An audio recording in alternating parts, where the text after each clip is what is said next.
देखिए, जिस तरीके से मैंने हमेशा इस बात को कहा है कि अगर कोई भी ऐसी घटना घटती है, भले वो किसी भी राज्य में हो, किसी भी सरकार के तहत, इस तरीके की घृणित घटनाओं को कतई किसी भी सभ्य समाज में स्वीकार्यता नहीं दी जा सकती। और जो भी दोषी हो, उसके ऊपर कड़ी से कड़ी कार्रवाई होनी चाहिए। अफसोस मुझे तब होता है जब ऐसे विषयों का भी राजनीतिकीकरण कर दिया जाता है। जिस तरीके से बंगाल में हिंसा चरम सीमा पर है, एक तो ऐसी शर्मनाक निंदनीय घटना वहाँ पर घटी, उसके बाद जिस तरीके से वहाँ पर आज की तारीख में एक आगजनी जैसा माहौल बनाया जा रहा है, और मुझे नहीं पता कि इसके पीछे कौन है।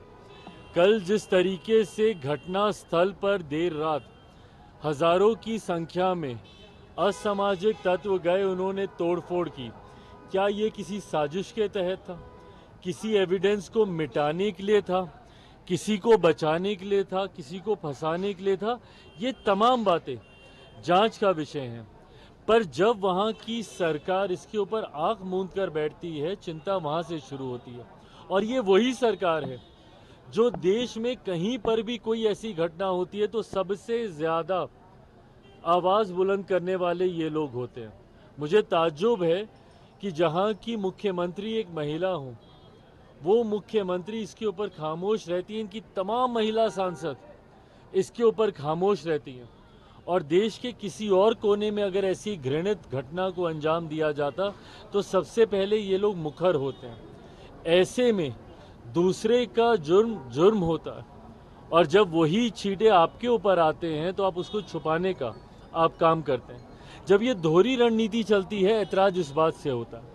मैं पुनः दोहराता हूँ, देश के किसी कोने में आज मेरे प्रधानमंत्री आदरणीय नरेंद्र मोदी जी ने भी अपने स्वतंत्रता दिवस के कार्यक्रम में देश को संबोधित करते हुए सुबह अपने वक्तव्य में भी ये बात उन्होंने प्रमुखता से कही कि समाज को भी जिम्मेदारी को लेना होगा। और जिस तरीके से बहन बेटियों के साथ आज की तारीख में भी इस तरीके की घटनाओं को अंजाम दिया जाता है, वो कहीं से भी बर्दाश्त नहीं की जाएंगी। और आने वाले दिनों में न सिर्फ दोषियों को कड़ी से कड़ी सज़ा मिलेगी, बल्कि उस सज़ा का डर दूसरे आरोपियों के मन में भी बैठे, इस बात को भी सुनिश्चित किया जाएगा। देखिए, जिस तरीके से मैंने हमेशा इस बात को कहा है कि अगर कोई भी ऐसी घटना घटती है, भले वो किसी भी राज्य में हो, किसी भी सरकार के तहत, इस तरीके की घृणित घटनाओं को कतई किसी भी सभ्य समाज में स्वीकार्यता नहीं दी जा सकती। और जो भी दोषी हो, उसके ऊपर कड़ी से कड़ी कार्रवाई होनी चाहिए। न्यूज नेशन अब व्हाट्सएप पर खबरों के ताजा अपडेट के लिए न्यूज नेशन के इस क्यूआर कोड को स्कैन करें।